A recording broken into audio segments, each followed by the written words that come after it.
macroinvertebrates, but I guess it's time for our Clean Water Minute. So I'm Sam Briggs. I'm the Save Our Streams manager at the Isaac Walton League, and we're here at the league's headquarters again in Muddy Branch, and we're going to take dissolved oxygen today. So dissolved oxygen is also really easy to do. It's a little bit different than temperature because we need a test kit. This is a Chemetrix test kit that we use to find our dissolved oxygen in our stream. So if we open it up, you'll see here that, first of all, it comes with instructions, which is really, really nice because there's some timing things that you need to do here. So it has it all written out really easily for you to follow. So I'll talk you through that as well. It also has our comparator here for finding our results. It comes with a vial so we can take our water sample ourselves.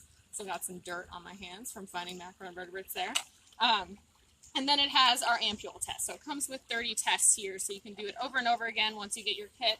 And the nice thing about these kits as well is you can just buy refills of this. You don't have to buy a whole new set every single time. So to take our dissolved oxygen, the first thing you're going to want to do is get your water sample. So this vial, we want to have a clean vial, but you want to make sure that you're only having your water sample in there from your stream. You don't want any tap water or water from your last stream site to be in your vial. So what we're going to do is we're going to fill this up to 25 milliliters, but we're going to fill it up, dump it out, fill it up, dump it out, and fill it up again. And that's how we can ensure that we have a clean sample of just our stream. And now if you overfill it a little bit, that's fine. You can just knock it out with your finger just to get a couple drops to come out, and then you're going to be almost at your 25 there. So then what we're going to do is we're going to take out our ampules here.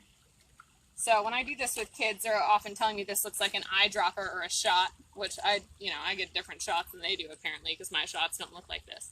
But our ampule here, it has a little bit of liquid in the vial, which you can see.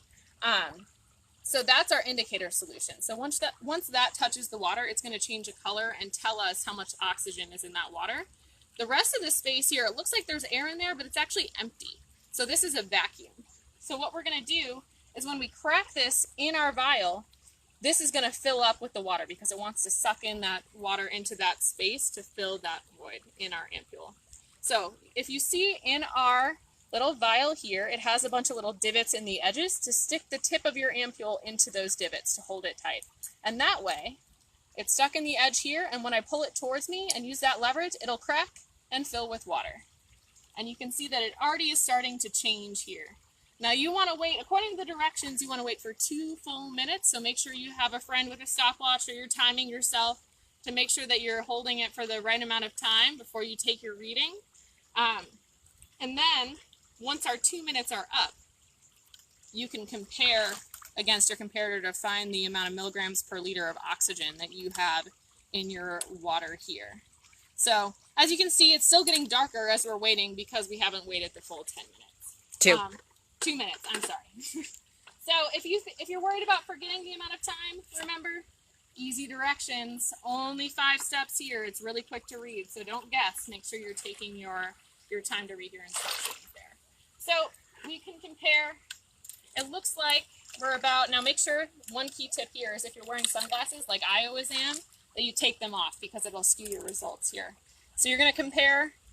It looks like to me, it's a little bit hard. We want to be kind of in the sun, but not full sun. Looks like to me it might be between 8 and 10, maybe about 9 milligrams per liter there.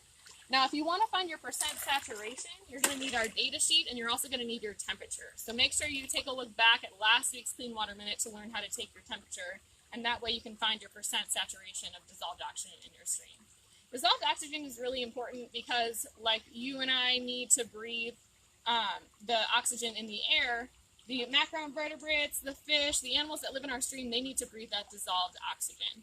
So that's a really key indicator for stream water quality health there. If the temperature gets too high, it starts to lose dissolved oxygen, and that's when we start to see the more sensitive species die off.